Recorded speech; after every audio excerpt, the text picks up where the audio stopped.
Hi, Minaji.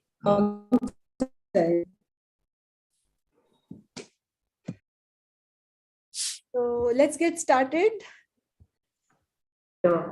Sure. Hello, welcome everybody. Welcome esteemed panelists and all the audience who are joining us live on YouTube, the entire team of Tata Strive, and also the team members of Tata Strive with whom we have been working closely for about a year now. We are very happy to host this webinar in collaboration with you.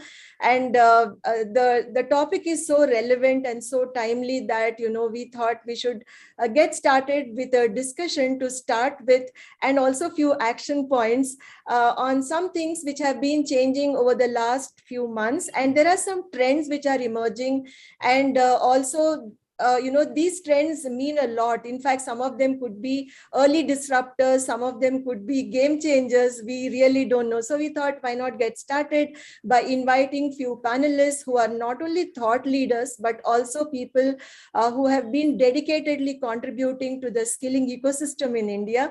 So I'm glad to get started with this webinar today. We have called it Skill Development in India, Trends, Trajectories, and Way Forward.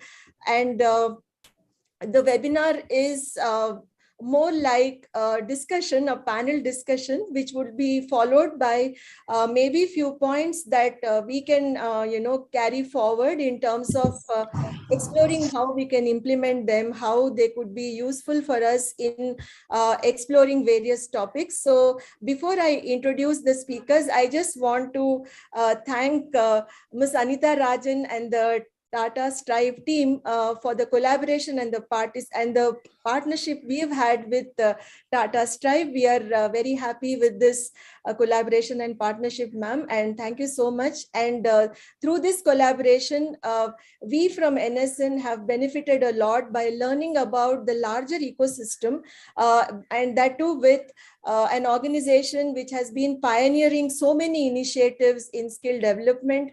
We are glad to publish most of the thought leadership articles. We are glad to have them featured on our YouTube channel through few videos. And we also have a plan to go ahead and create more awareness in terms of the leadership that they bring in, and also the models that they have tried in various parts of India, particularly in Orissa with ITIs and various other models, which perhaps used in other ITIs as well. And there are many other things that we can look forward to through this partnership. So thanks once again. And we would like to get started with this. So before I start, I would like to introduce the panelists. We have with us Ms. Anita Rajan, who's CEO Tata Strive. Then Dr. Darli Koshi, Chairman NISTI. He's the former Director General of ATDC. So Dr. Koshi actually needs no introduction that way. He has pioneered so many initiatives in skilling, mostly in the apparel and the apparel and fashion design related activities. And there are so many things that he has contributed to the ecosystem. Of late, we were also happy to collaborate with him to bring out his book on skilling India, Runway to Skill India. So that's one of his important contributions in the skilling space. So we are happy to have him today. And then we have Mr. Arindam Lahari, who is the CEO ASDC. Mr. Lahari is representing the industry perspective, maybe from the Sector Skill Council point of view. So, sir, we invite you. We are very happy to have you here, and we would like to learn from you more about the industry and the implications of the recent changes. Then Dr. Manish Mishra, who is the lead for Sankalp scheme from Ministry of Skill Development and Entrepreneurship. Dr. Manish hasn't been keeping well, but still he managed to join us today for some time. Thank you so much, Manish, for joining us. It would be nice to hear from you. As I was informing you earlier also, we are waiting to hear from you rather about the recent developments and the changes that we can look forward to, particularly at the district level skill development. And then we have Miss Meena Raghunathan, who's one of the senior most persons, I think, in the skilling ecosystem, who has straddled across many streams from education, skilling, CSR, and many other things. And she is going to be with us. We are very fortunate to have you, Meena ma'am, and we look forward to hear from you on few of the topics that we are going to touch upon. Let's get started by requesting Ms. Anita Rajan to share her views about how we can, look at private sector skilling in terms of scaling up, in terms of infusing quality, in the initiatives that are happening across India, where we have to look beyond government and look at private participation in a big way, and also to some extent, maybe making it more gender balanced by including more women and trying to explore the potential of women workforce in India. So, ma'am, please go ahead and share your views. We would be very happy to learn from you. Thank you, Madhuri, and thank you, first of all, for anchoring this and for bringing together such a fantastic collection of experienced people and rich. I'm sure this panel discussion will provide rich insights from each of their perspectives. I thank each of you for joining. Some of you, in spite of not being so well. Really appreciate it.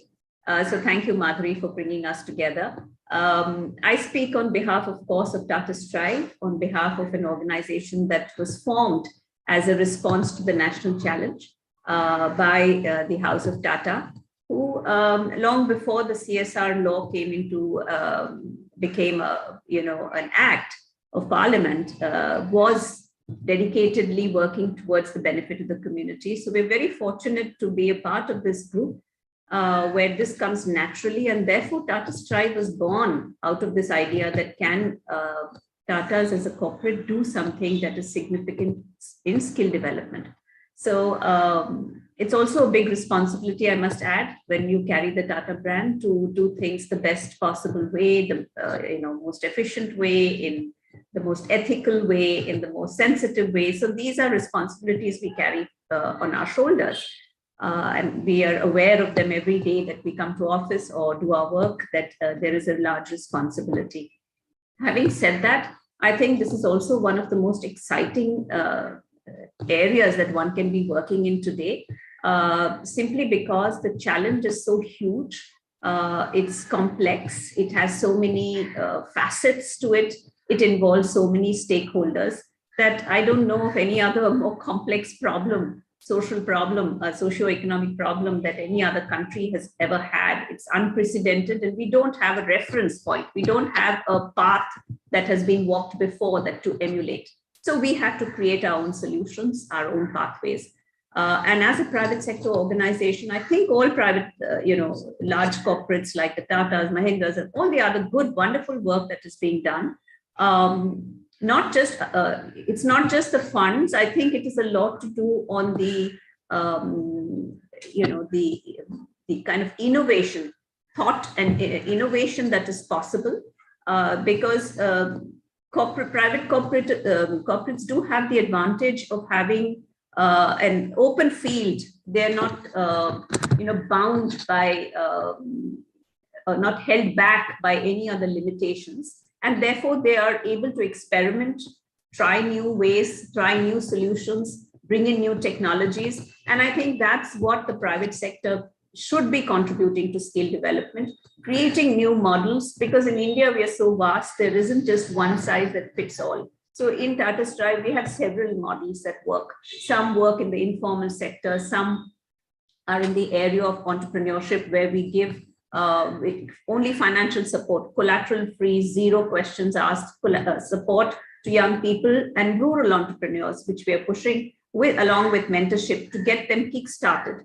Then there are models which are in the formal sector, which are linked to jobs, models where we work with colleges to give them just-in-time skilling for jobs. So these are the different kind of experiments that are possible, which we happily do. An experiment again that when we realize that when centers are housed within the corporate itself, so we have a lot of partners, domain partners, who provide us with the domain expertise, like Voltas for the AC and air conditioning area, Taj for hospitality, L&T we have teamed up with in the defense sector, just something new, IKEA in the furniture realm of furniture. What we have found very helpful is linking with the industry partners like this and housing preferably your training center as close or even within their own premises makes a big difference to the success of the program. So for instance, our Voltas training center in Thane is housed within the Voltas premises. And this brings in a lot more physical connect, management connect, and idea connect. So these kind of experiments the private sector can do and bring in efficiencies of governance. I think the social sector is just crying out for innovation and minds, technology experts who can bring in new kinds of technological innovations into the sector and new models. I call it business models, but they're really models for skill development that can work. So I think that's the role of the private sector. Luckily, we also have the CSR law, which necessitates the funding to come in. So you have funds, you have the ideas, you have the wherewithal to create pilots, to experiment and find solutions. Now comes the question of scale. I'm fully cognizant that even if we are the Tatas, we are very small in this whole ocean of the solving the problem. And therefore, we all need to collaborate. And we join hands. We are happy to join hands with governments, with other partners, corporates as well, to share our knowledge. Because I think in this field, luckily, there is no competition, but collaboration can bring in a lot more impact. So I see the role of the government as a very key partner to bring in scale, to be able to provide the platform for implementing a lot of these new models, new technology innovations, etc. So, which is something that Tata Stripe prides itself on, because we have embraced technology right from day one. So, that's the role that we see ourselves playing, which is why from our vision of impacting 1 million people by 2022, that is next year, we are, I'm very happy to share, we are already at 7.5 lakhs impacted, and we are quite certain of meeting our desired impact by next year. But this has been possible to a large part because of our collaborations, the work we have done with our partners in impacting the ecosystem. Not just, all this is not people that we have trained directly. We have partnered with people and who have also trained. We have given training programs to faculty who have delivered training. So collectively, this impact has been possible because of a lot of collaboration. And some of you are your organizations we have collaborated on. So I will stop here. I think the private sector going ahead also has a very large part to play. And I truly believe that private sector has the ability to attract the best minds, attract people who are the kind of people who are needed to solve this social sector problems, and maybe inspire a lot of young entrepreneurs who will, embrace the startup space to create programs provide solutions in the skilling sector. We are seeing a lot of startups happening, young IITians, young people doing startups. I wish that more people would create startups to solve the challenges in education and skill development. So I'll stop here. Thank you. Thank you, Anita, for sharing your views on the importance of private sector participation. So before we get started with other panelists, I would just like to brief our audience who would have been joining now that we are conducting this particular discussion in the form of a webinar at a very important juncture where we need to look at 3 or 4 very important points in the backdrop of 2 facts. One is the NEP, that is National Education Policy 2020, which which is proposing a lot of changes in terms of bringing education and skilling together. And second and most important is the need for demand-driven skill development, which goes beyond targets, which goes beyond just doing short-term skilling, but looking at long-term solutions and how vocationalization of education can be smoothly implemented in India right from the school level. So these are the points we are looking at. Thanks all of you for joining in, and those of you who have joined just now. We are going ahead. There is a small change in the order in which the speakers will share their views. We will have Dr. Manish now to share his views about the district level skill development with reference to Sankalp, and also maybe throw light on how the MGNFs, that is Mahatma Gandhi National Fellowship participants, MGNF fellows, are hitting the ground with the second phase of MGNF. What are the kind of changes that we are going to see in the near future? So on to you, Manish.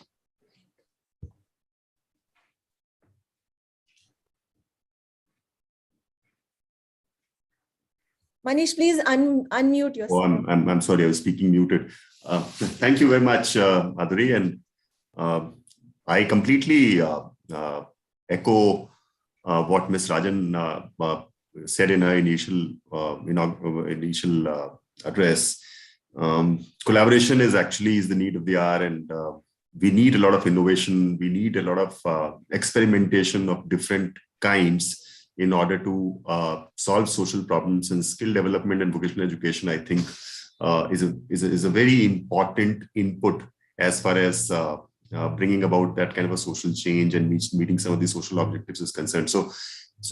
So completely agree with what you just said. And Sankalp, fortunately, is a program which doesn't have the contraptions of a typical government program. So the program was actually born out of the need that was felt that the organizations that are involved in delivery of skill development programs need to be strengthened.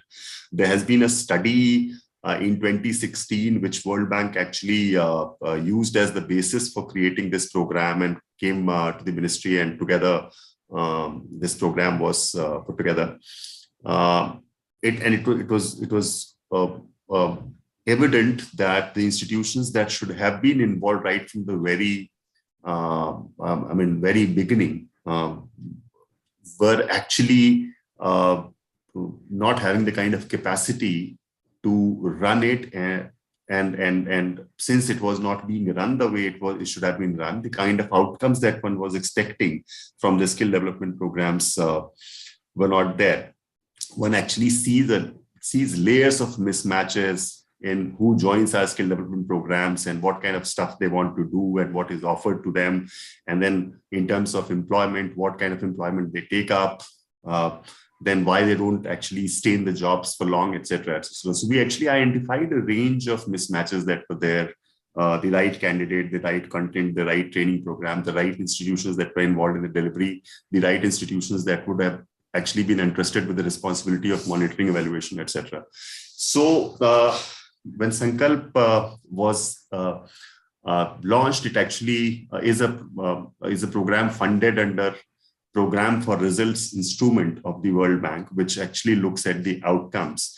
And the three broad result areas that were identified under Sankalp, first and foremost, was strengthening of the institutions that are involved in delivery of skill development programs. The second was the improvement of quality of skill training programs and making the programs more market relevant.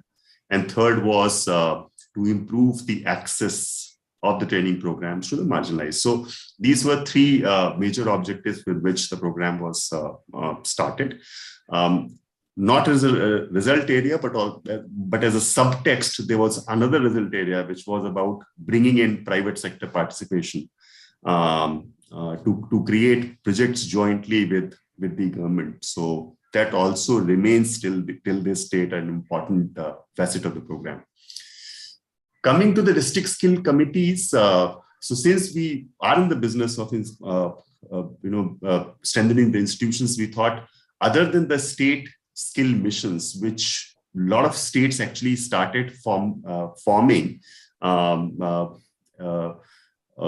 say in the beginning of the last decade, we realized that it's just not an institution, the state level, that is going to suffice. And you would need an institution at the district level, because the delivery of the skill development program happens there. Not only that, all the programs that we are talking about, be it rural development programs, be it programs like Jal Jeevan, you're talking about tap water to every household from the habitational level. Now we're going to the household level, etc. So all these programs converge at the district level. So this district, in that sense, is ideally placed to make use of all the skill development training program that is happening well within the district, and then link them to various social development programs that are happening in the district. So in that sense, district happens to be a very, very important entity.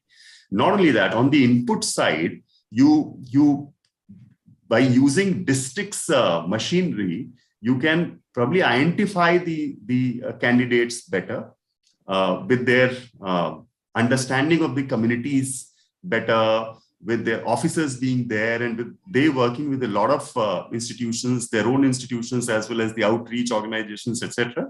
They are the ones who can, sort of help you mobilize the right kind of candidate better. So so looking at all this, we thought of doing something about strengthening the district skill in machinery.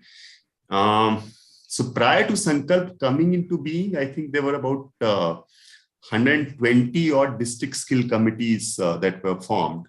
UP started in 2013, I think, and I may be wrong on the facts, but yeah, 2012, 2013 is when some of the states actually started forming the district level entities called district skill committees. They are actually known by different appellations and different names in different states, but district skill committees is what UP started calling. And then there was a subgroup of chief ministers which met in 2015-16, which laid a lot of emphasis on creating a district level entity for monitoring of the programs better, post which this program came into being. And Sankalp was launched on 19th of January 2018. So from that date, since we're talking about trends and trajectories, from that date up till today, we have created another 625 odd district skill committees. So major push was given to setting up of the district skill committees. So once they were set up, we were actually thinking of how do we, capacity build them. And in order to do that, we started a series of training programs for them. And we got in touch with the state ATIs and designed some programs with them, did some programs directly also, involved a lot of SSDMs, etc., and state skill missions, and did some programs. But we actually wanted to, augment their capacities by maybe supplying a few resources that the district skill committees could make use of. Because district skill committee actually happens to be an assemblage of some 15, 16 different officers coming from various departments. So you could have GMDIC there. There could be a district education officer. There could be district skilling officer. Maharashtra actually has assistant commissioner of skilling. So different states have different constitutions, but all these people actually have different departmental mandates, and they get together in order to discuss. The idea was that they will actually bring requirements of their respective departments and put together. They can think of skilling schemes which can cater to the requirements better. But its capacity needed to be built in order to realize the real value of the district skill committees. So one that we, apart from the training programs, we also asked them to create the dedicated subcommittee of the district. So there's a plenary committee, which is DSC. And so a lot of states actually started creating subcommittees with either the district education officer, or for the matter, district skill officer being at the hem of the affairs there. So in addition to this, we got in touch with IIM Bangalore, and we requested them to start a program through which somebody who's trained in the public policy, social development, and also district skill ecosystem, etc., can be sent to the district, and who can work with the district skill committees closely and see that what kind of experimentations, etc., can be undertaken, what kind of projects can be undertaken, and how, first and foremost, is the planning for the district skill initiatives can be stitched together. Because what we have done parallelly was we actually wanted to see and assess the district's capacity to plan for skills. And we instituted an award called Excellence in Skill Planning Award for the districts. And in the first year in 2018, 2019, we received some 225 odd entries from different districts. This year, the number actually more than doubled, and we have close to 500 odd districts applying for that award. But looking at analyzing those plans that they had submitted, we thought there is actually a requirement of giving them a comprehensive framework using which they can do the planning better, which should actually guide them as to what they should look at in order to create a district-wide skill development plan. So we launched something called as DISPAC, as we call it, District Skill Planning Aid Kit. And that aid kit was also popularized, and which starts with something like a district skills matrix, which actually presents a very clear picture before the district skill committee as to what is the capacity in the district skill committee to run the programs well. So it starts with DSM and then goes into various aspects of demand and supply and what can possibly be done in order to match them better, identify migration corridors in case there is a possibility, look at various entrepreneurial opportunities that can be thought of, think of various social and developmental programs and how they can possibly be linked. So we are doing a very interesting project with Ministry of Panchayat Raj, wherein we are training the roles that are going to be useful for Jal Jeevan Mission, and then linking these people directly to the contractors who have been awarded work. So District Skill Committee is playing a very active role there.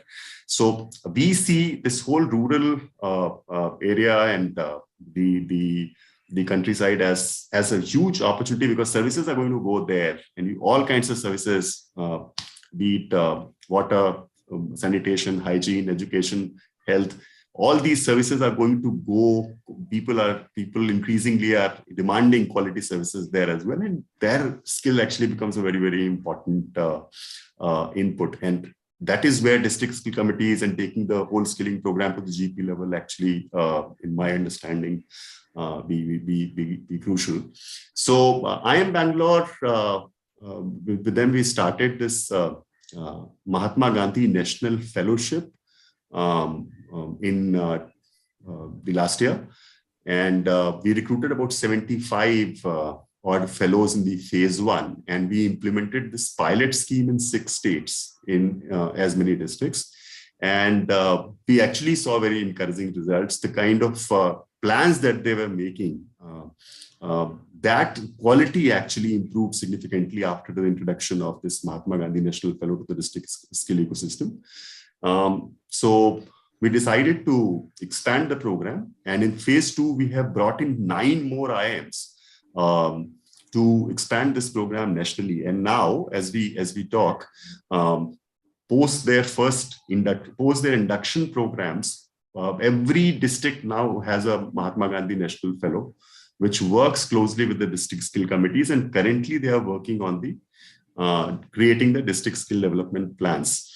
The utility of the plans actually becomes very, very self-evident. A lot of states are actually reporting to us that the way they used to do the target allocation of different schemes, skill development schemes, they have been able to rejig it, make it more closer to what the realities of the districts are. And that is very encouraging again, because districts and SSDMs, some of them are actually making very good use of district skill development plans in order to do their scheme targeting better. Pradhan Mantri Kaushal Vikas Yojana, which happens to be the flagship program of the ministry, has also set aside some under PMKY version 3.0. They set aside some money to manage the for the DSCs to run their monitoring and planning activities in the district. And increasingly, we see a lot of other schemes are also wanting to do business with us. They actually want to understand what is that we are doing and how they can possibly contribute. We have brought in SSCs in a major way. And Arindam is here, and we have actually stitched together a few programs in Aurangabad and some other clusters when the district skill committee has actually been involved. The local MGNFs have also been involved in running those schemes. So that actually allows us the flexibility of, one, the program design is such that allows us the flexibility of experimenting a lot. So any new idea, we do not really have, those kind of hurdles before us, and we can think in terms of what, and then we can think of who to partner with, etc. So those kind of flexibilities have actually been built as a part of the program. Under a very different kind of an experiment in Punjab, we are doing a training for one municipal corporation there, along with the state mission, and we are actually training these sewage workers on handling of equipments. And going forward, the Punjab government has actually committed that they're going to use only equipment-led kind of sewage work, and no manual work is actually going to be involved. So this manual scavenging is going to be actually put a rest to. So through skills, we have actually been trying to bring about some kind of social changes. And I think a lot of these ideas actually coming from the districts. Kendrapada, we are doing a project where the district committee actually stitched together a program, came to us and said, no, we actually want to tie up with the State Institute for Development of Arts and Crafts there. And that was a project that they designed around upskilling of the artisans involved in the golden grass craft. So, and similarly, there are many other experimentations that we have been able to do under this. And district skill committee, armed with a DISPAC kind of a framework, and also ably assisted by the MGNFs, and through some structural changes, now they have been able to also bring in the subcommittees. I think using all this, they are actually progressing real well.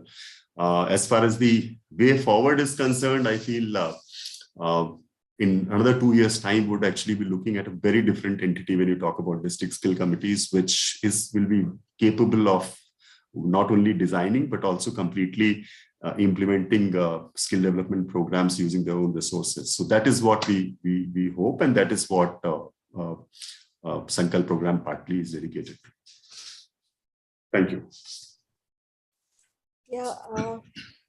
Yeah, thank you, Manish, for delineating and giving so many details about the district level skilling program from the ministry, specifically the district skill development plan, which you have told us in detail about, and how it's gaining traction with the help of MGNFs. And also, like you said, the flexibility itself is attracting organizations to come forward and participate actively. That is a very, I think, welcome sign about how skills can get ingrained at the most of the grassroots level organizations in India. Thanks a lot, Manish.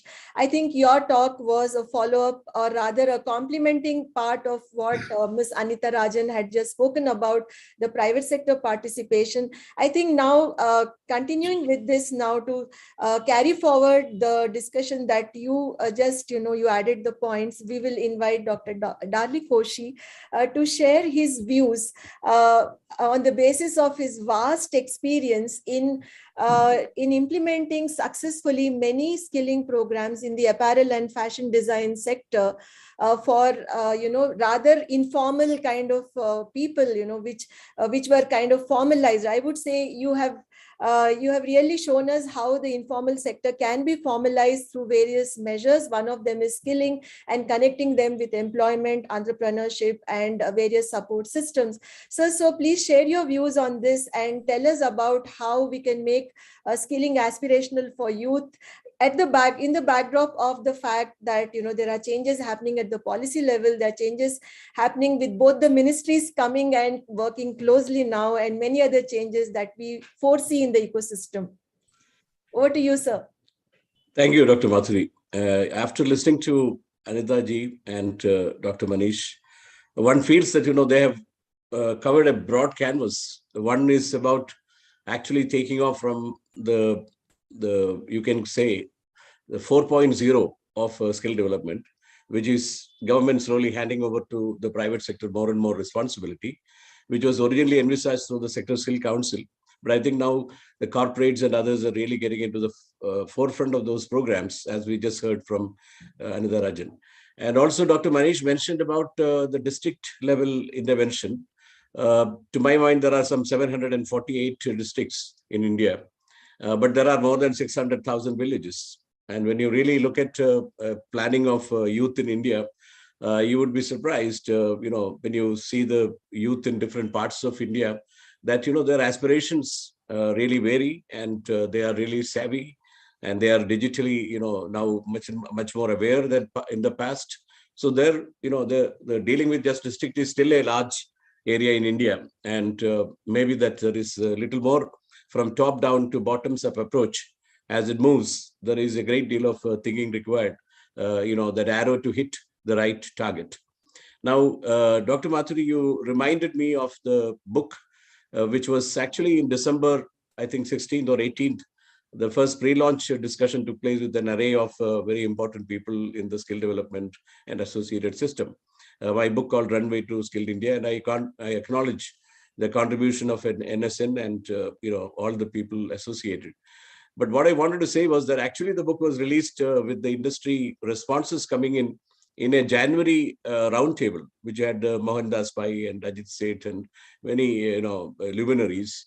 And we had that book which incorporated, including NSDCs and various other associate agencies' views into the book, into the QR code. But as an academic, I am going to deal with, after this 1 year, the book is about to complete 1 year. What in my view is the trajectory, and what in my view are the trends possible, probably. So I'll take maybe 5 to 10 minutes to just draw that profile of what I'm thinking. In the book, one had talked about the skill development 1.0 as a 2009 skill development policy, and the creation of the National Skill Development Corporation, NSDA, and those kind of agencies at that point in time. But the skill development 2.0 is basically not the skill development policy of 2014, but more of the National Skill Mission and the creation of a new ministry, the MSD, the Ministry of Skill Development and Entrepreneurship. We are not really giving attention to the entrepreneurship, but I really feel that is the future, as we, I think Anitha mentioned that a bit in her conversation. So that was, 2.0. And where the 3.0 came, when the government really started looking at, the PMKVYs and the Kaushal Vikas Kendras and the benchmarking, and also a lot more into the state governments.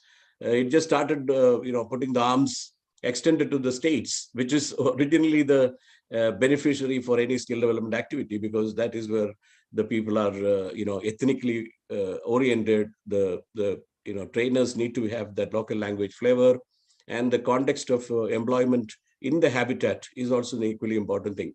So 3.0 saw this particular, emphasis changing from the government-controlled schemes to a lot more state involvement by even large schemes allocating targets to state governments and their agencies.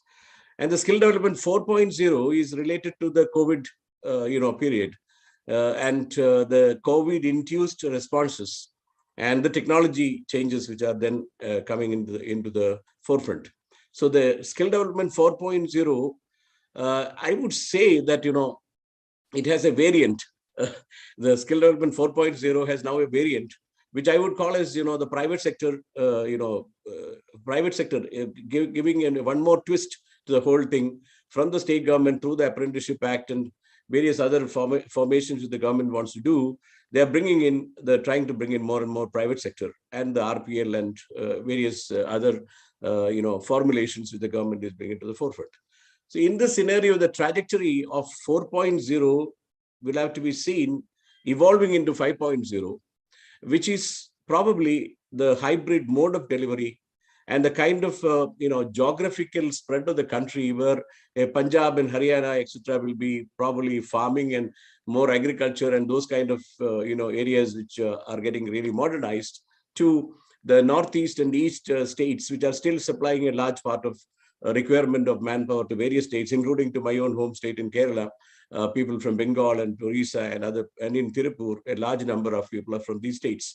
And then you have the southern states which are providing the IT services, manpower. And then there is the Gujarat, Maharashtra kind of belt, where the fintech people, the financial people, and the various other kinds of, industrial, people are.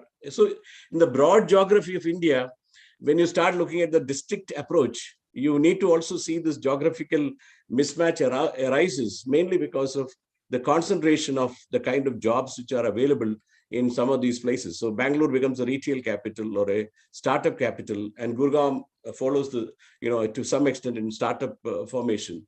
You need to therefore look at what kind of things are happening to this current 450 million people who are in the workforce, and about 17 to 18 million people joining the workforce, and the pyramidal structure of the skill training system. The pyramidal structure involves that the bottom level requires what government used to do earlier, that pumping in a lot of money to entry-level programs and giving it a 300 hours or 360 hours or 370 hours, including some soft skills, providing a large quantum of funds at the entry level, which is what every minister and every government office wanted those numbers to come in that bottom square.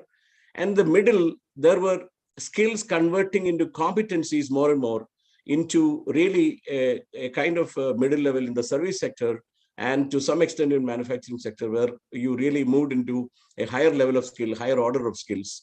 And then you had the top level where everybody now talks the skill language, telling that even in the business television, when you tune in, you will hear the word used or skills, telling that we are now looking at new digital skills. We are looking at a completely new different skill level when we are raising the salary from 1 crore induction salary of IIT in Mumbai to 2.6 crore per annum. So there is a higher level of skill expectation coming in. So in this pyramidal structure, the NSQF levels from 1 to 3 and 3 to 7, and the BVOC programs and the affiliated salary and wages structure, need to play out. And that is probably where, you need to look at what is the trajectory, what is the trend which is going to follow.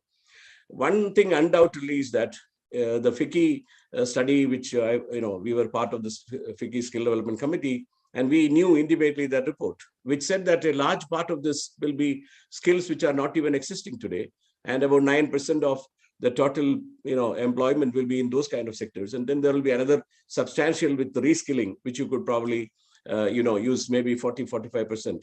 And then there will be probably some of the earlier sectors continuing, the earlier types of jobs continuing. So in that context, the trajectory is now set that digitalization is a irreversible process in India. Exponential technologies are affecting manufacturing to a great extent. And these will require different kinds of skills to be imparted to the people. And therefore, intimately, you need to look at some steps which are required. So there I will just connect this to the steps which I envisage as the solution to what I described, to tell you what, in my view, could be some solutions before we go into the second round. If you feel that we can go to the next speaker and come back, that's also okay.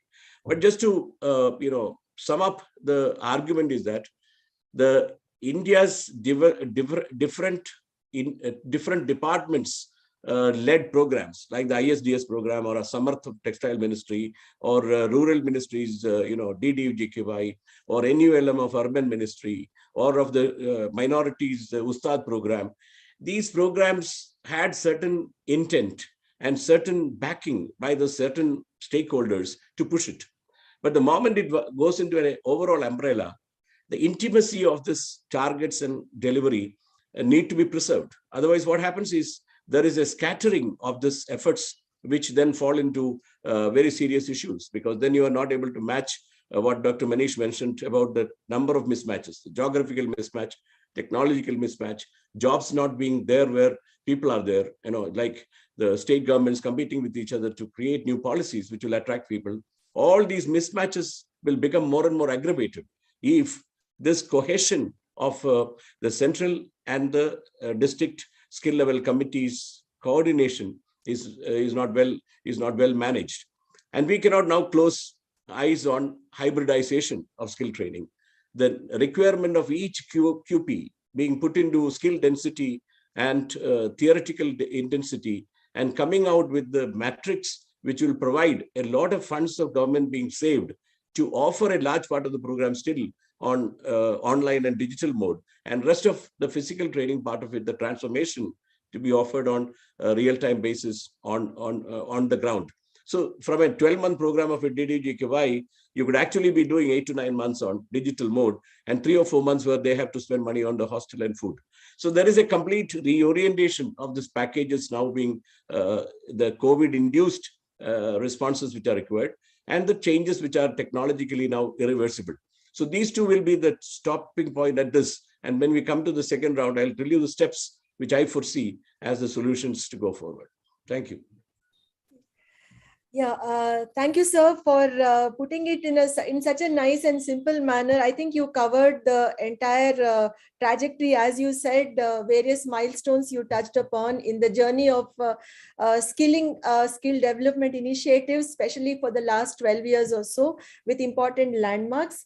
We will come back to the points that you would want to, you were highlighting just now. We will definitely come back to them in the second half.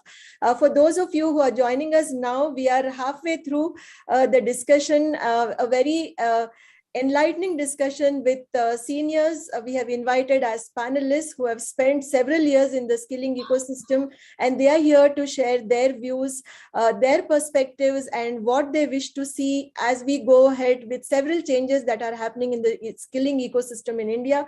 Now we go ahead with Mr. Arindam Lahari, who is the CEO of ASDC. So, Mr. Lahari, please share your views from the industry point of view. Maybe you could also share some examples from the automotive sector, which is again getting disrupted post-COVID with digitalization, with so many other things happening in the auto industry. Thank you, Madhuri, and very good afternoon to all of you. It's indeed a pleasure to be part of such an elite panel with so much knowledge around years of knowledge on skill development. I've been listening intently to the deliberations made by Anita ji, Manish, and Dr. Koshi before me, and I think these are very, very, very important elements of the transition that is, and the transformation that the skill ecosystem is going through in India. It's really, over the last maybe a decade and a half, it has been a very, very focused transformation.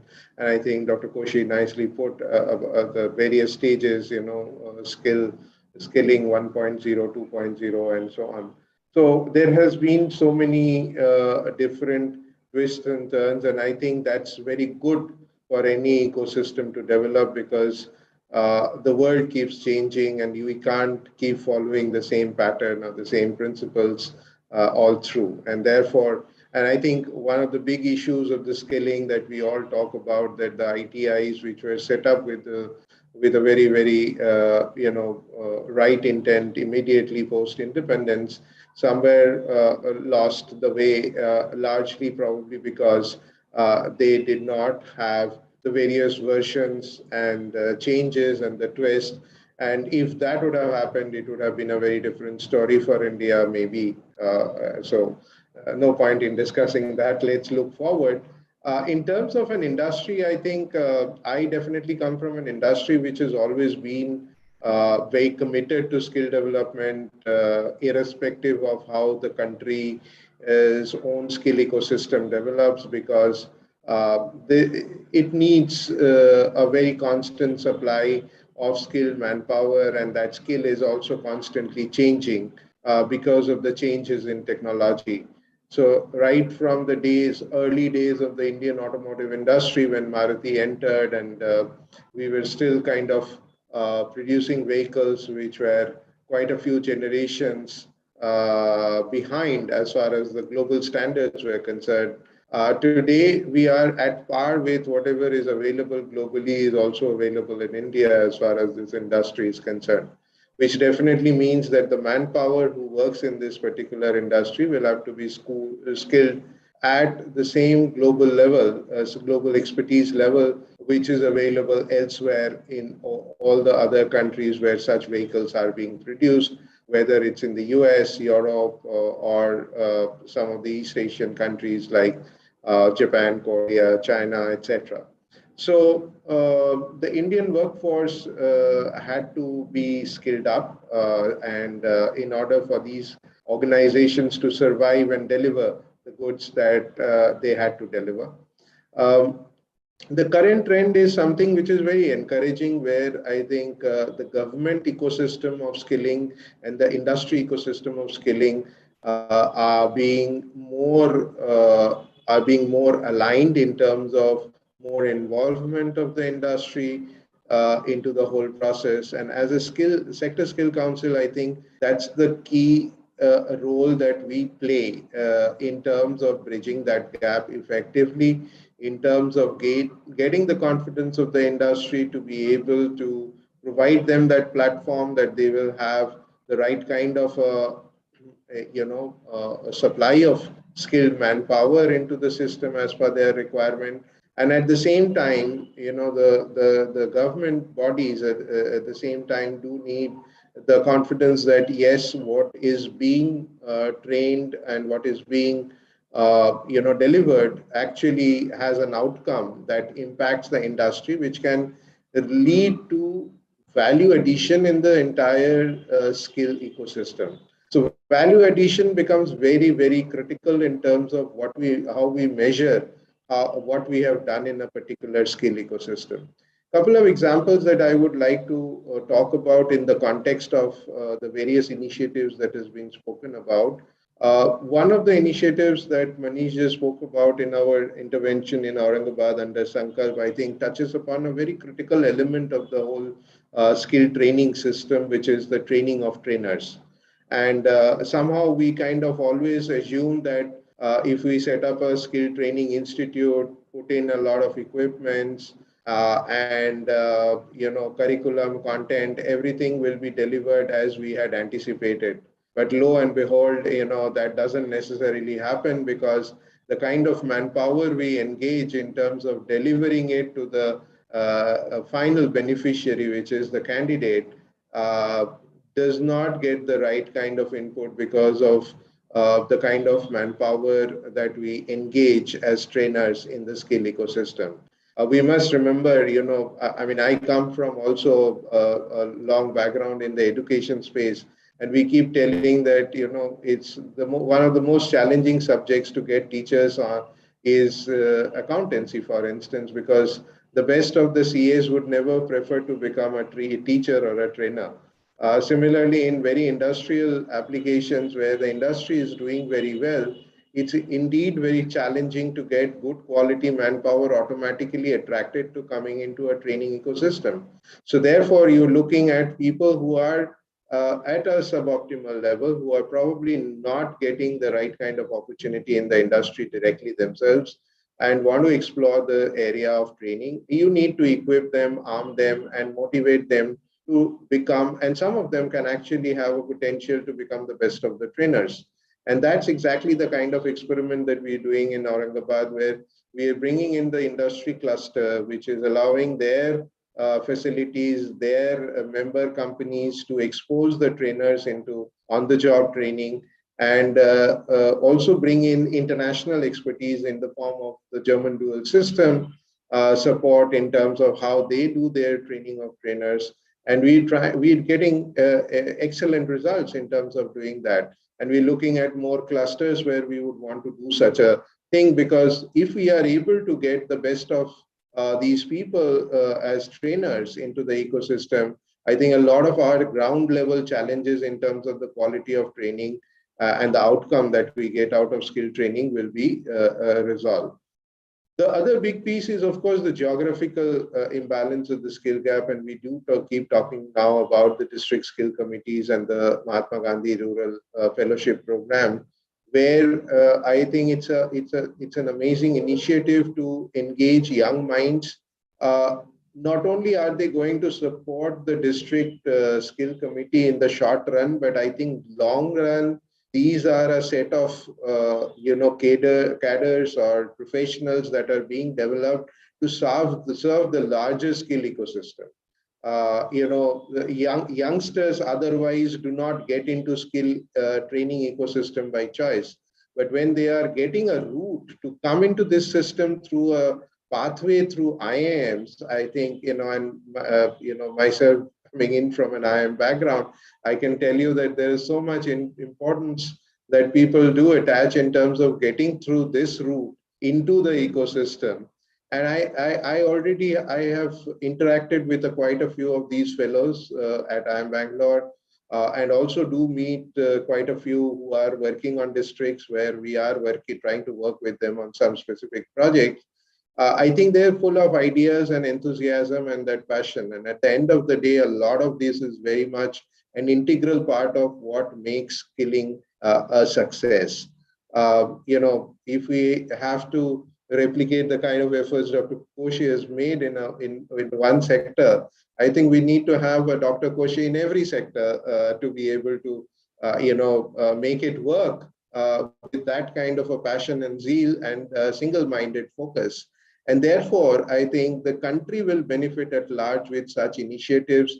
And final word for me is collaboration that we all have, I think, spoken about. And I think the key takeaway from each one of us who is participating in this workshop, in this session, I would say, is that this is too large a problem to solve. There is nothing called competition. There is only thing that can make us work is collaboration. So there's nothing called this is long-term training system, this is short-term training system, this is SSC system, this is ITI system, this is industry system. I think everything has to come together. If we don't come together, I think we're setting ourselves up for failure, and we won't get a second opportunity now. I think we are at a cusp of building a nation, which we could have done many years back, but no matter what, I think we have an opportunity here to build a nation that we all should be proud of, having played a small role in that or some contribution there. But I think it's very important for each one of us to collaborate and move forward and support each other's initiatives and learn from each other's initiative and move forward. Thank you, and I'll be happy to come in and respond to other questions later. Thank you. Thank you, Mr. Lahari, for sharing your views from the industry perspective and few highlights from the industry expectations in terms of the outcomes that need to be produced to demonstrate the importance of skilling and mentioning apprenticeships. And also the other points that you mentioned about the need to converge and collaborate and come together. Like you said, each and every scheme is important. I think that's a very strong message, which was also shared by Ms. Anita Rajan in the beginning about the need for collaboration. And I'm sure all the other panelists are also, on the same lines. They're going to put up their views. I think one of the key messages for all the audience and everybody connected with the ecosystem is the need to collaborate and see how we can make everything work together. And that too in a complex scenario like the Indian social system, Indian educational system. So with this, we'll come back to you, Mr. Lahari, after a while, after Ms. Meena Raghunathan shares her views on, she's going to tell us more about the wider perspective. Ma'am, please tell us more about how to connect skills with education in the backdrop of NEP 2020, and also maybe you can enlighten us about a bit about the CSR contribution, mostly from the implementation perspective. Thanks, Madhuri. I actually have a grudge against you for putting me to speak after all these stalwarts. So grudges in this space, but thank you. It's really exciting to be here. I'll go a little beyond the brief you've given me to talk a little generally, and I think we should see this COVID as an opportunity to pull back and review and reading as a whole. I'm not sure we've got the full picture of how COVID has affected institutions, jobs, what happened to all the people skilled, where are the new jobs going to come up geographically and thematically, and basically even review, since we are going to, if we are going to think about all this, even think about fundamentally, is the skilling path right? I think it is a timely thing. After, Dr. Koshi mentioned skilling 1, 2, 3, 4, 5. Before we go into skilling 6, I think it calls for some kind of introspection, very honest and deep introspection as to whether we are on the right path, whether we need to tweak, not just in the context of COVID, but fundamentally as a country in our skilling journey. So having said that, I would like to say that, in the light of collaborations, everybody has mentioned it, and you specifically, Madhuri, talked about NEP and skilling. I think one major collaboration, and one in which, there need to be formal structures built in at the state level for collaboration between the Department of Education and the state skilling mission, or whichever is the state body which looks after skilling. Because otherwise the two are going to again go off on parallel tracks and not really converge or feed one into the other. Because the education system has never looked very kindly upon skilling. It's always been a very, very small outlier, whereas the skill missions have skilling as the mission. So they have already gathered about 10 years of experience, 5 to 10 years, depending on the state, of doing skilling. So I think formal mechanisms are part at the state level. In terms of collaboration, I also think that the state missions or the state corporations for skilling, I'm not sure whether there are really good forums where they share best practices, experiences, learnings, because that would also be a pity, because some states do very exciting work in one area or the other. And why should the other state not know about it? Healthy competition, but with a lot of cross-learning would elevate the overall skill ecosystem. And I was just thinking how exciting it would be, when we have our national, the World Skills Competition, when it happens nationally, if there is, there's a wonderful symposium where all the state skilling departments get together, where the education and the skills departments talk to each other. What a mela it will become. Already, the India Skills is a fabulous showcasing. But then it will also become very much more exciting for all the partners. So I was just visualizing some such this thing. The third kind of collaboration between industry and the skill ecosystem. Anita brought out this point about how Voltas or Taj are contributing content. And when we say skills and CSR, unfortunately, what happens is it's looking to CSR money, or it is looking to CSR operations to skill. What gets left out is that the core of the industry itself is not engaging. I know that SSC is the medium to do that, but when we tap into an industry, we want their content, not just their CSR money or CSR operations. Somewhere this is getting missed out, and you don't have the best engineers in an industry which you call a partner contributing content or teaching ideas. So I don't know how that can really happen. In this thing, I also want to point out one anomaly, which is, the root city, our city ecosystem, which is about, I think they have about 600 training institutes, but you will be surprised to know that they do not follow SSC curriculum norms or, whatever the learning objectives are. The common norms as far as financing are followed.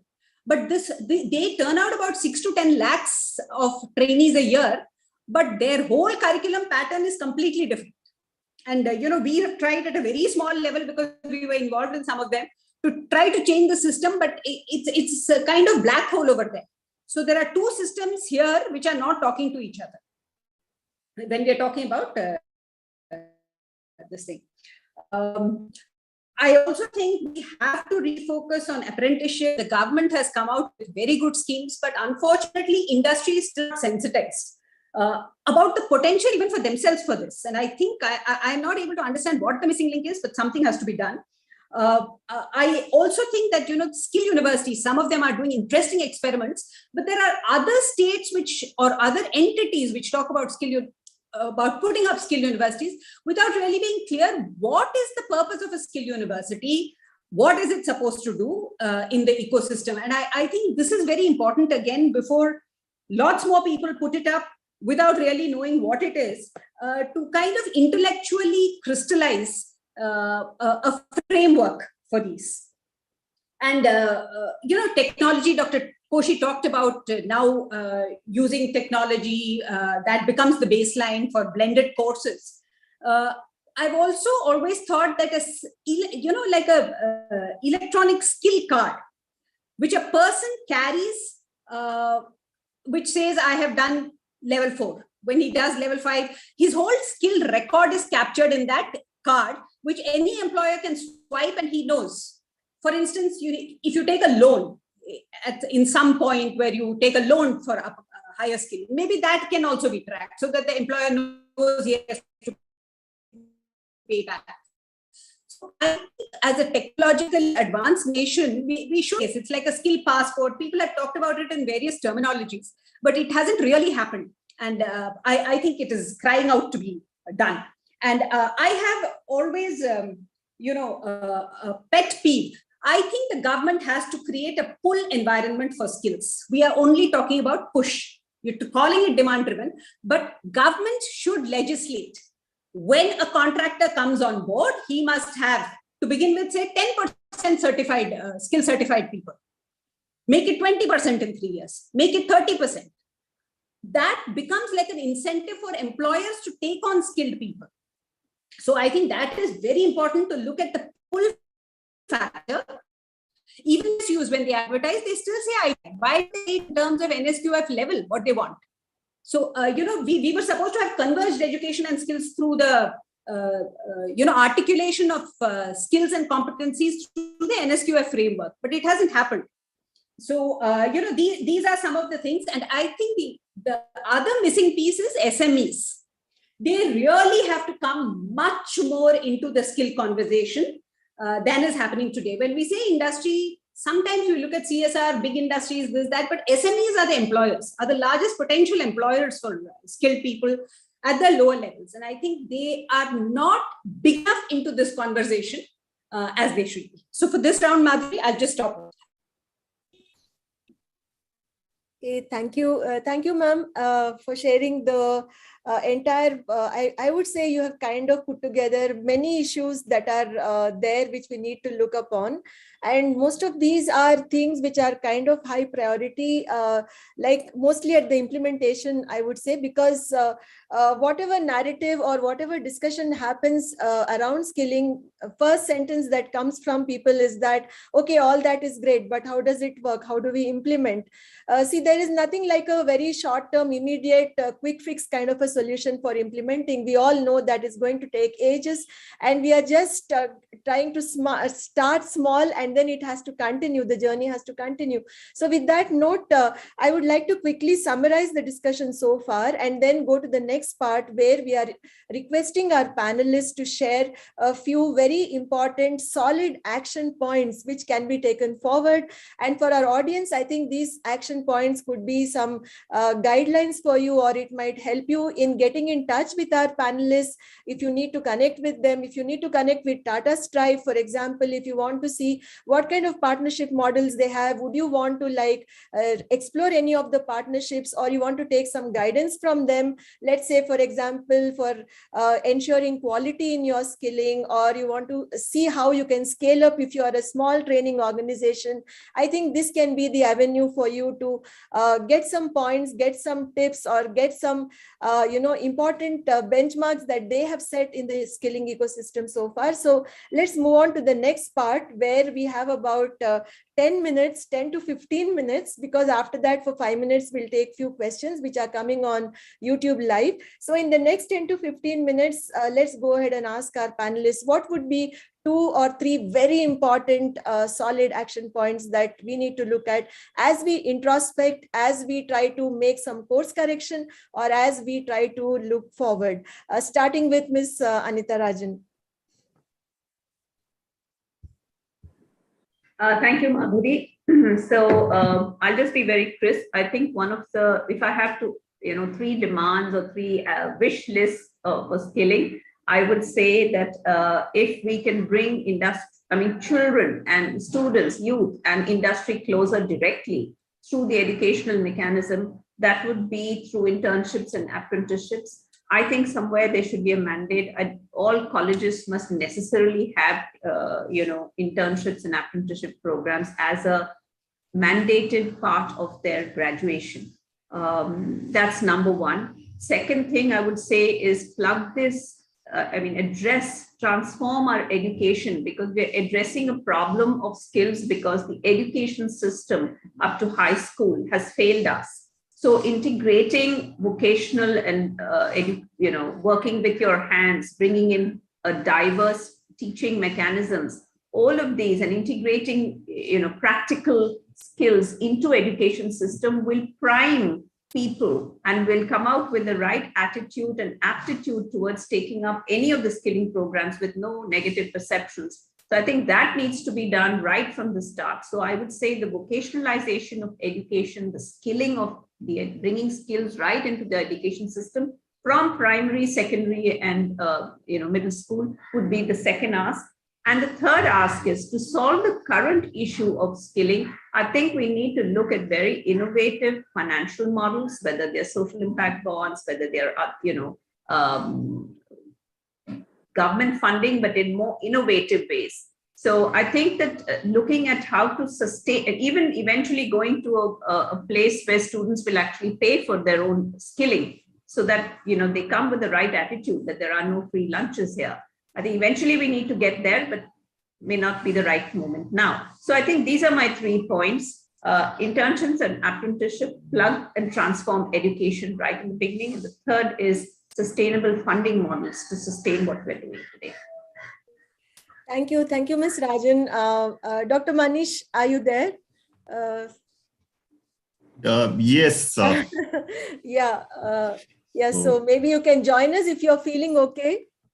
The plan usually was to excuse myself once the first round of discussions are over, but this is really very exciting. Okay, And thank you very much for inviting me. This was actually a huge learning experience. In my view, 2-3 things that I would like to suggest as we go forward. One is in all the plannings, there has to be this element of localization that needs to be kept in mind. And Dr. Koshi was talking about a Punjab district might actually having a very different requirement as compared to a district maybe down south. So that has got to be addressed, and through district skill committees and also MJNF and all this, we are trying to address it to some extent. Bringing in impact investors in skill development, I think, is very, very important.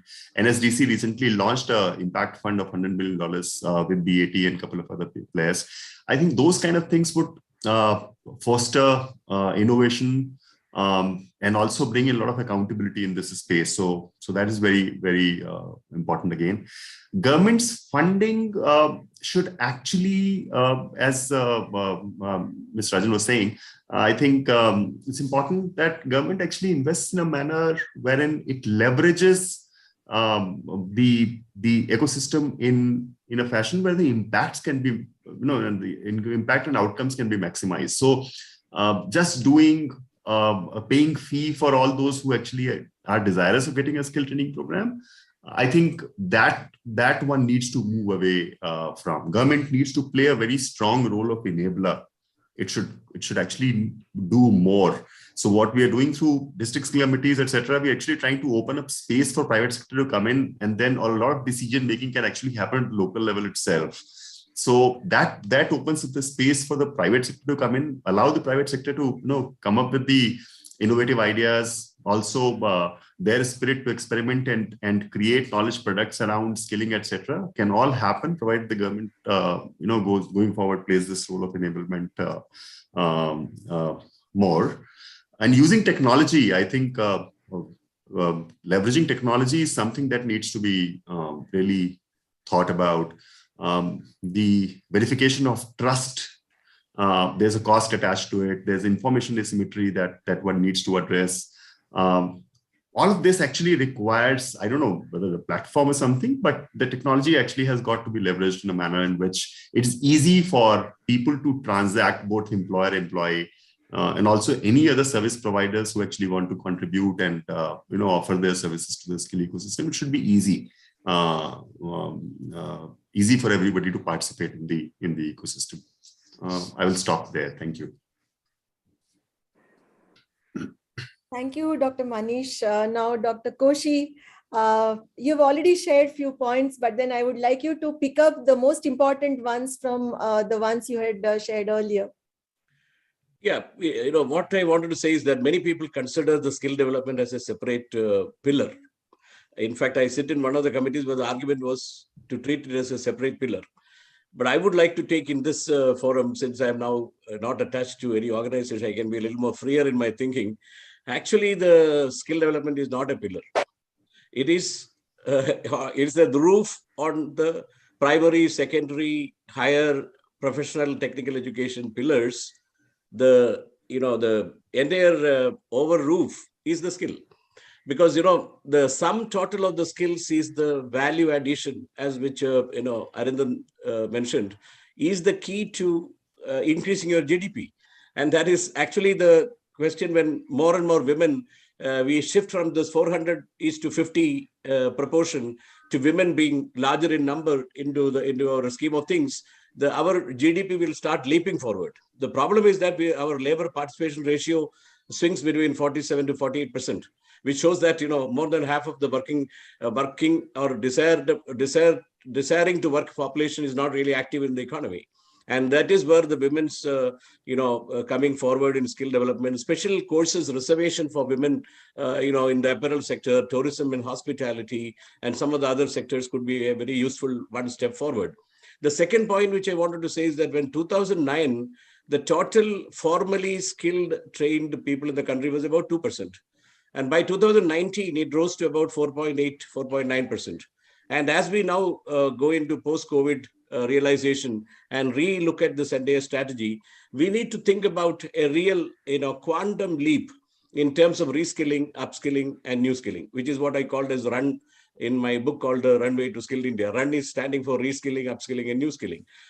There I would urge the second step for India to join the World Economic Forum's skill reskilling revolution platform, which already India has joined. But in terms of the sectoral representation, I think it is not really doing justice. So I think this is the second step I would strongly urge. And the third is, how do we really look at soft skill, life skills, and the domain skills combination? Since I wrote the book Indian Design Edge, which Anitaji is sitting here, Sri Ratan Tata had done the forward for that book. The argument in the book is that India is a creative country.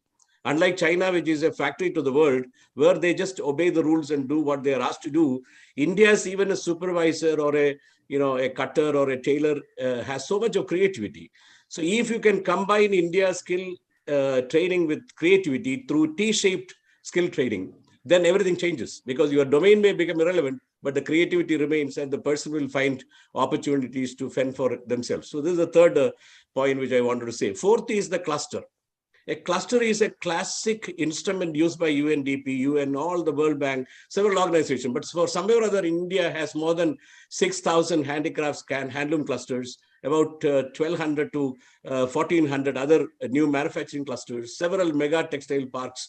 We are not still using cluster as like ODOP is doing in UP. We need to really look at the 75 district in UP has 75 products, and the cluster is a focus there. We need to really look at this step. Is in my book, I've argued this very closely in the second chapter, how this ODOP scheme has some lessons for various states to follow. The last but not the least is a complete re-skill mapping of the kind of changes which are happening to the post-COVID situation, and coming out with the more progressive, not just making tinkering solutions by different ministries telling that you can offer 30% of the course in this manner or this can be done. That is not how it is.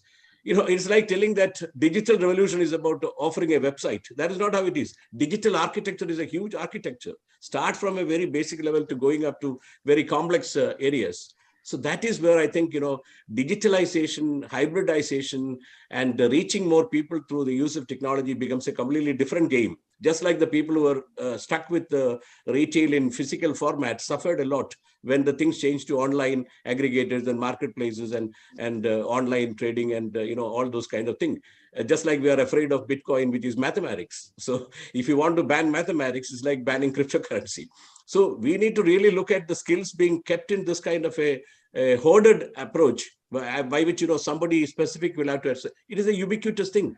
They can get trained through. Though I read today that Premji's company is looking at EdTech as not the real option. That's something which you need to examine because there are many people examining this. However, I personally feel for a country with just 5% of the skilled, formally skilled people, you need to look at all technological options to really make a leap forward because we are at the cusp of using our demographic dividend. If you miss this 10 years between 2022 to 2035, when this demographic dividend starts tapering, and by 2050 it is completely lost. India becomes an aged population society, and that we don't have that much time to waste, and that much time to wait.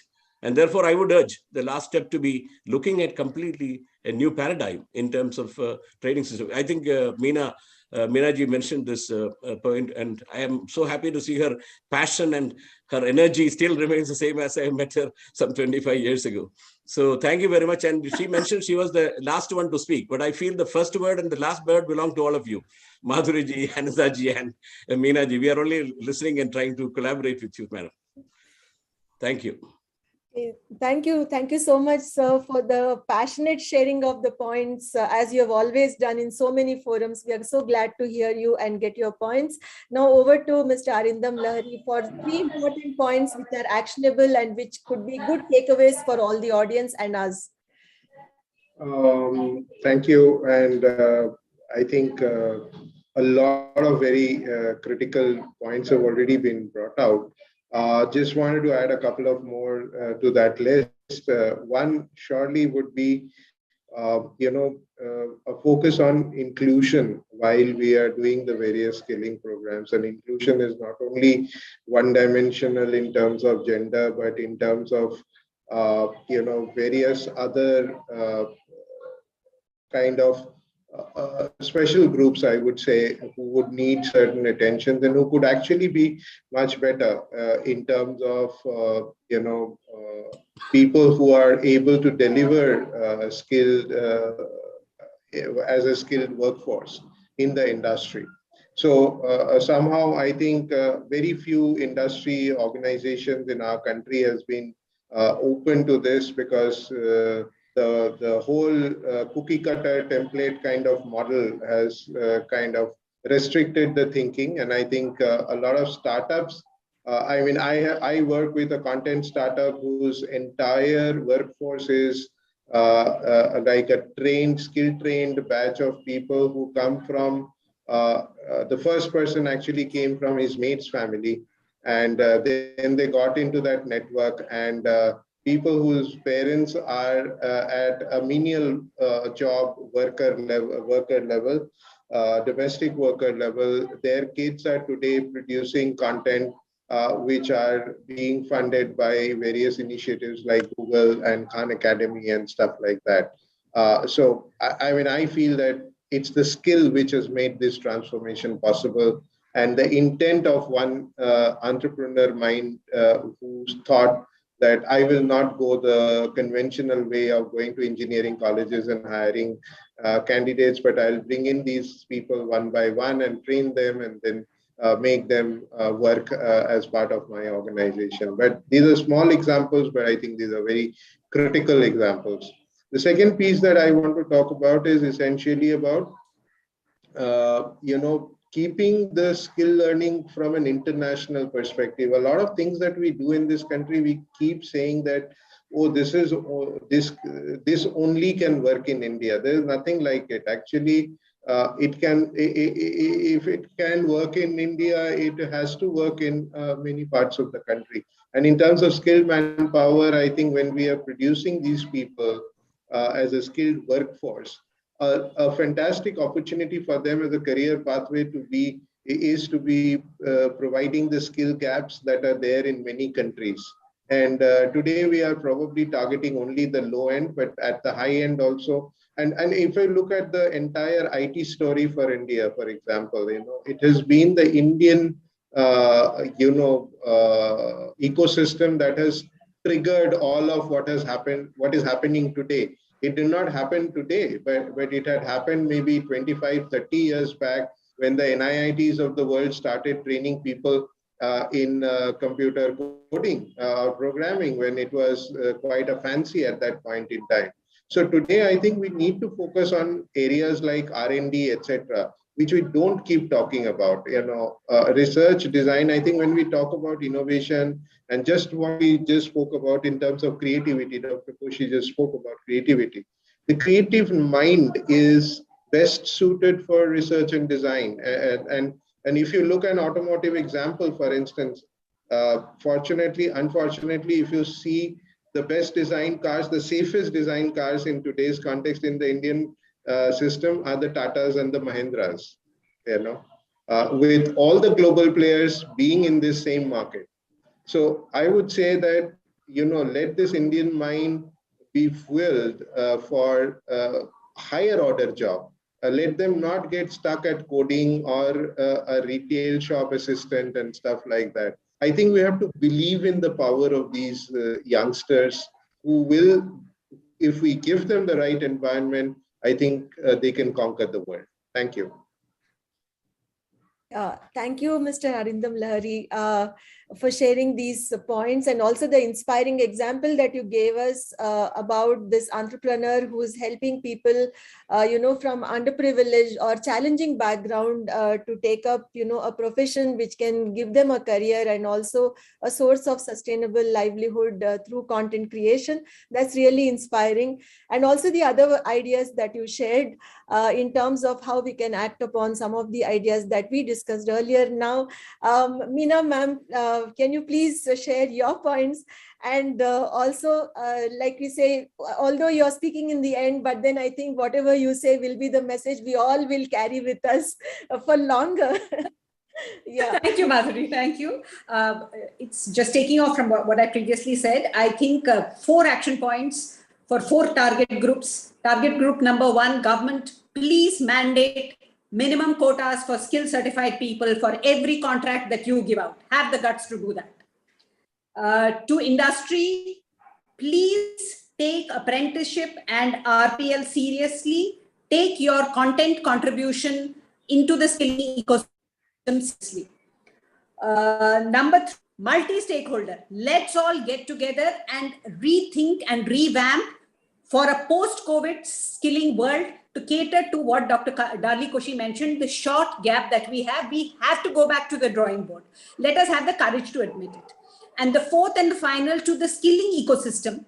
We often are apologetic. We see ourselves as people who repair what the education system hasn't been able to do. But I will say, let us take pride and say we are people who prepare the youth and the country for a better skilled future and a better economy. So change our mindset about ourselves. We are not repairers, we are preparers. Thank you, Madhuri. Thank you so much, Meena ma'am. These are, I think, very short, crisp, and very emphatic words. I think they are so powerful, whatever you just shared with us. And each word carries a lot of weight and a lot of meaning, particularly as we are trying to put together a thought process by bringing a very senior panelist to this discussion who have spent years in the skilling ecosystem. It means a lot to get all these views. We are going to make a note of these points, of course, and they'll be published on NSN, and also we'll be sharing it with the larger audience. And also there was this thing about another important point which came up while we were discussing. I thought I will just share as I was making notes, is the kind of decentralization, democratization, and the flexibility that is being created in the system now perhaps will facilitate few of the ideas that we are sharing or few of the action points that we are sharing. So this could be one of the important factors that we need to make note of as we go forward. Now I'll just take a look if there are any questions on the YouTube live. I've been tracking them, but I don't see many questions. But what is very interesting and heartening to see is that some of the participants who have joined us on YouTube Live are discussing themselves about various points. In fact, they are taking cues from the discussion and they are engaging in a discussion there, which is so exciting to see. And that's what we want these discussions to, start. And we want people to get sensitized and start the right questions and take it forward. So is there something you would want to say as a closing remark, any of the panelists, because we don't have any active questions as such? I just wanted to add, one point which I forgot was entrepreneurship skills. Because India is becoming a entrepreneurs-driven kind of a ecosystem. And you can see the unicorns being born, everyone striving to become a unicorn. And I think there is a need for inculcating. The IIT director in a conversation with me, he was telling me 1 out of every 3rd student who comes in the interview says that I want to become an entrepreneur. So obviously we cannot now, be just looking at the skills from one angle. Skill is across from the bottom to the top. The skills are changing. And we need to really look at, the skill, not as particularly at the entry level, but even going forward to the entire, realm of skills for various types of jobs. So there, the skills for entrepreneurship will become very critical. Yes, sir. Yes, any other panelist, would you want to share anything as a closing remark before we go ahead and close this session? Okay. No, I just want to thank everybody, all the wonderful, I've been taking copious notes. I think got a fantastic panel, Madhuri, and they have freely shared their ideas. I think if you put it all together, there's an enormous amount of wisdom that is there in this whole thing. So I think I've really enjoyed this. Thank you so much. Thank you all. Yeah, thank you all the panelists.